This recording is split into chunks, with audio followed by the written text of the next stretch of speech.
앞서 보신 여행 제한 조치와 관련해 미국도 움직였습니다. 도널드 트럼프 미국 대통령이 미국과 유럽 간 인적 교류를 끊는 이례적인 강수를 뒀습니다. 이 조치가 세계 경제에는 또 우리 경제에는 어느 정도 타격을 줄지 취재 기자와 함께 분석해 보겠습니다. 권세욱 기자 나와 있습니다. 자, 권 기자. 네. 먼저 미국이 이 유럽 쪽의 입국을 차단하기로 한 조치 내용부터 좀 설명해 주시죠.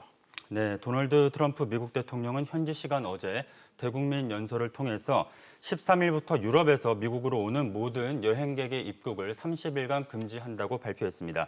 트럼프 대통령은 미국에서 발생한 코로나19 상당수가 유럽을 다녀온 여행객으로 인한 것이라며 조치 배경을 설명했습니다. 이 조치는 영국과 아일랜드를 뺀 유럽 26개국에 적용이 됩니다. 네, 이번 조치가 세계 경제에는 어느 정도 영향을 미칠까요? 이번 조치로 미국과 유럽 사이의 무역마저 악영향을 받을 것이라는 우려가 나옵니다. 이런 지적이 제기되자 트럼프 대통령은 SNS를 통해서 무역은 여행 제한에 전혀 영향을 받지 않는다며 선을 긋기도 했습니다. 하지만 유럽이 미국의 주요 교역국이기 때문에 큰 타격이 불가피할 것으로 관측됩니다. 항공과 관광, 교육을 비롯한 미국 내 다양한 산업에서 충격이 예상됩니다. 이게 미국과 유럽 간의 경제 상황이 조금 안 좋아지면 우리나라도 영향을 받을 수 있는 것 아닙니까? 네, 가능성이 높은데요. 그래서 정부도 이번 조치가 미국 간 유럽 교역에 큰 영향을 줄 것으로 보고 세계 경제에서 큰 비중을 차지하는 두 지역 사이의 인적 이동 제한이 가져올 경제적 파장에 주목을 하고 있습니다.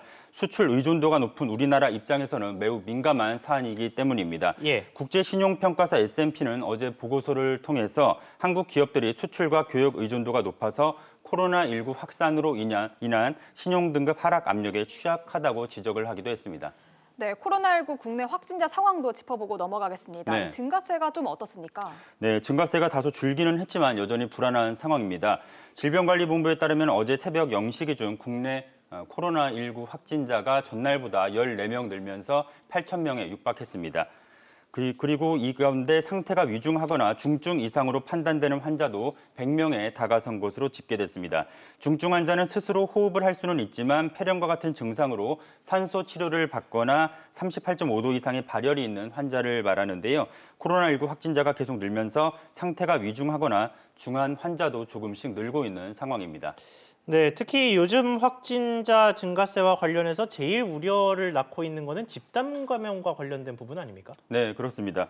서울시는 어제 오후 5시 기준 구로구 코리아 빌딩 콜센터 집단 감염과 관련해 서울에서 검사를 받은 후에 확진을 받은 사람이 74명이라고 밝혔습니다. 중앙방역대책본부가 새벽 0시 기준으로 집계를 한 70명보다 4명 늘어난 겁니다. 세종시에서는 해양수산부를 중심으로 확진자가 증가하는 추세입니다. 해수부 직원 13명과 국가보훈처 직원 1명이 어제 확진 판정을 받았습니다. 세종시는 해수부 전 직원을 대상으로 현재 검사를 진행하고 있습니다.